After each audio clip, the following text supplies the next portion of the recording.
Hi friends, kamusta? So welcome back. For today's video, we will be talking about one of the main options for workers to migrate here in Canada together with their family members and their loved ones. This is one of the economic immigration programs of Express Entry, and this is what you call the Federal Skilled Worker Program, or the FSW. By the way, if you don't know me, my name is Jason Jim and I am making videos about international students, workers, and even residents here in Canada. So don't forget to like and subscribe to my channel and also hit the notification bell so that you will be updated every time that I post a video. Also, I suggest watching till the end of the video, especially if you are aspiring international student here in Canada, because this can be a pathway for you to be a permanent resident, especially if you have work experience in your home country. So we will dive into it after this. Alright, so as you know, Government of Canada chooses skilled workers based on their skills and abilities to contribute to Canada's economy. And there are three economic immigration programs through Express Entry. And these are the Federal Skilled Worker Program, or the FSW, the Federal Skilled Trade Program, or the FST, and the Canadian Experience Class, or the CEC. And as I have mentioned earlier, for this video, we will focus on the Federal Skilled Workers Program, or the FSW. By the way, before continuing this video, I suggest watching this video first so that you will understand and you will know how Express Entry works.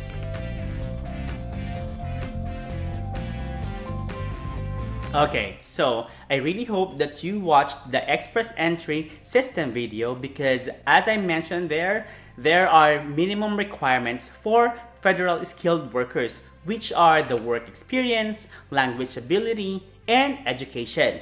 And for now, let us talk about the selection factors. Okay, so for the selection factors, there is what you call the FSW points grid, in which you must obtain at least 67 points under the program of 100-point grid. The program selection factors grid assesses candidates based on their factors, like for example, their age, their education, work experience, arranged employment, language ability, and adaptability. So as you can see in the chart, this is the maximum points that you can get with each factors. Okay, so let's now go to the first selection factor, which is the language skills. For the language test, you can get the maximum of 28 points. The test evaluates the abilities in writing, reading, listening, and speaking. So you must prove your language skills by taking an approved language test. For English, there is what you call CELPIP, or the Canadian English Language Proficiency Index Program, and the IELTS, or the International English Language Testing System. Also for French, there is the TEF Canada and TCF Canada. So for example, as you can see in the table, the primary or the first official language is IELTS, that you can get the maximum of 24 points. So there is what you call the CLB level, or the Canadian Language Benchmark. And for the FSW, you should have at least CLB 7. And for the CLB 7, your speaking should be 6. Your listening should be 6 to 7. Your reading should be 6. Your writing should be 6 as well. And you can get 4 points for each ability so that you will be eligible for this program. I would just like to reiterate that for the FSW program, you should have at least CLB 7. So that is for the first official language, which is the example is for IELTS. The second official language, you can get a maximum of 4 points if you meet the minimum threshold in all 4 language abilities. So you should have CLB 5 and above. So for speaking, listening, and writing, you must have at least 5 points for each ability, and you also have to get 4 points in reading so that you can get the total of 4 points for the second official language. Alright, so the second selection factor is education. Okay, so for the education, you can get the maximum of 25 points. And if you have a foreign education, you must have an Educational Credential Assessment or the ECA. An ECA report that is for immigration purpose from a designated organization that I mentioned to my previous video about the express entry system that shows that your education is equal to a completed certificate, diploma, or degree from a Canadian one. So this can be a secondary institution or what you call the high school, or also a post-secondary education. So aside from the foreign education credential, if you study here in Canada, you must also include your Canadian credential when you apply for your permanent residence. So I will give you the points system for the education selection factor. Okay, so we're done with the language skills and education. The third selection factor is the skilled work experience. So for the skilled work experience, you can get the maximum of 15 points. So it means to say that you've worked in one of these National Occupational Classification or the NOC job groups. So we have 3 job groups. These are the skill type 0 or the managerial jobs, the skill level A or the professional jobs, and the skill level B or the technical jobs and skilled trades. So I just wanted to reiterate that you should only have these 3 job groups for you to be eligible for FSW program, and I will link in the description box on how you will know if your job is under with these 3 NOC group. Okay, so other things that you need to know about the skilled work experience. The first one is it should be the same type of job or the NOC skill type 0 and skill level A and B.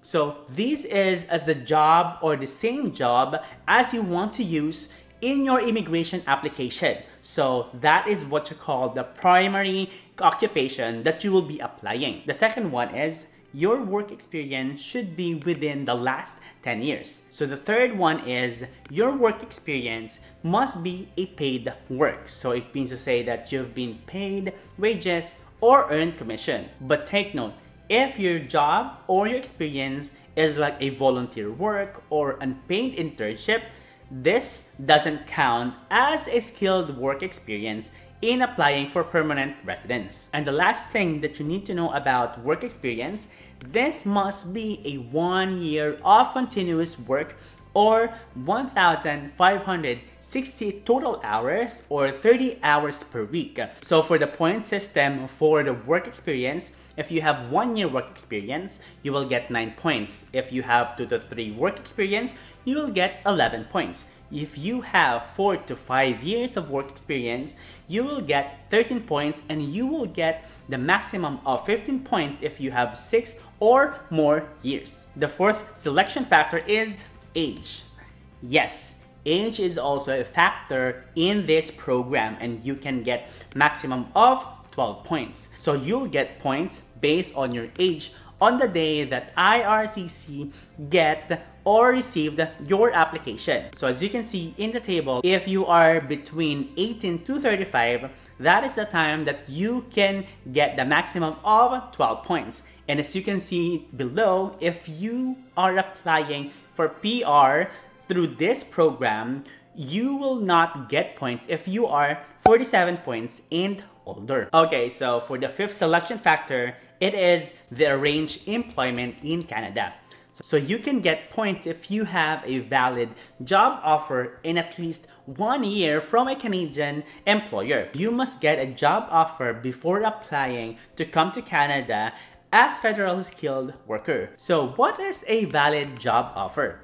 So for the valid job offer, the first one is it must be continuous, it should be paid, and also full-time work. So for the full-time work, it should be 30 hours per week in minimum. The second one is your valid job offer should not be seasonal. So it means to say it should be continuous. And the third one is your job offer should be at least 1 year. And the fourth valid job offer, it should be an occupation listed as a skill type 0, skill level A and B. in the NOC category. Alright, so for the sixth selection factor, it is adaptability.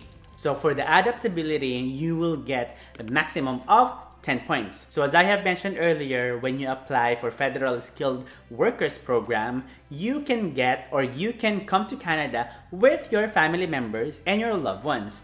So for the adaptability, you and your spouse or common law partner who will immigrate with you in Canada can earn points for this adaptability. You need to combine any of the adaptability elements that I'll be telling you later on. And so these elements assesses how well you and your spouse or your common law partner are likely to be settled in Canada.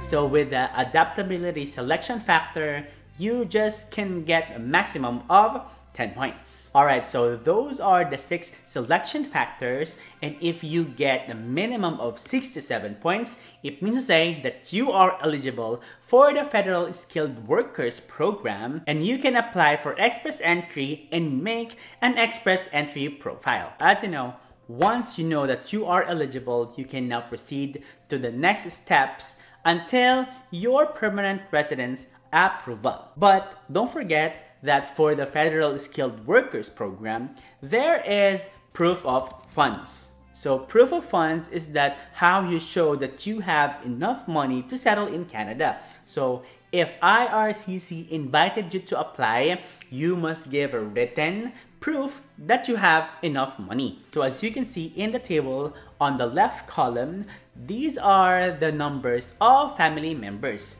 And on the right column, these are the funds raised in Canadian dollars. Please be reminded, firstly, you can't use equity on real property as a proof of settlement funds. The second one is that you also can't borrow this money from another person. So it means to say that you must be able to use this money to pay for your, for example, for the cost of living of your family, even if they are not coming with you. The third one is, if your spouse is coming with you, you cannot count the money you have together in the joint account.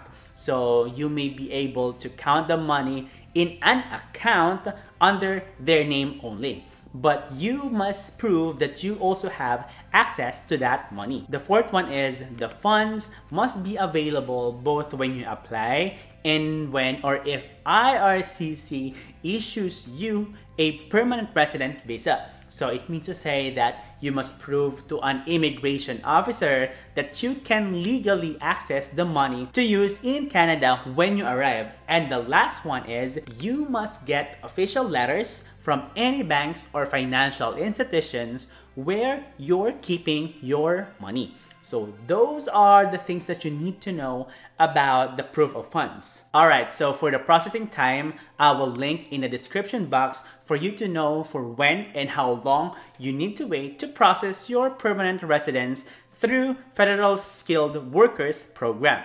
So this is the website and where can you look for the processing time.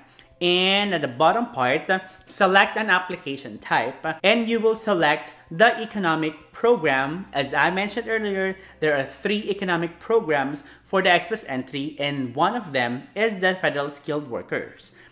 Alright, so for the next one is that which economic class application, and you will be checking the Skilled Workers Federal and then make your selection. If this is your first time, you should put that I haven't applied yet. And then click the Get Processing Time. As you can see, the Skilled Workers for Federal online via Express Entry, it can take 6 months processing. So yes, so it will be 6 months, but as you can see here, so due to the COVID impact of corona disease or the COVID-19, there will be a factor that affects your application processing. So you have 6 months to expect or even longer months to process your permanent residence application. Alright, so let's now talk about the processing fees. So for the processing fees, you can also look in this table so that you know how much you will spend for the application fee as well. It also includes the processing fee and the right of permanent residence. It also includes the dependent child if you will be applying for a dependent in this application as well. Alright, so as I have mentioned earlier in my video, for those of you who are aspiring international students in Canada, you can also apply for this program, especially if you have work experience in your home country. But as you know, as an international student, there is no age limit, but when you apply for permanent residence, that is the time that age can be a factor. With this, FSW is another pathway for your permanent residence, not just the Canadian Experience Class or the CEC.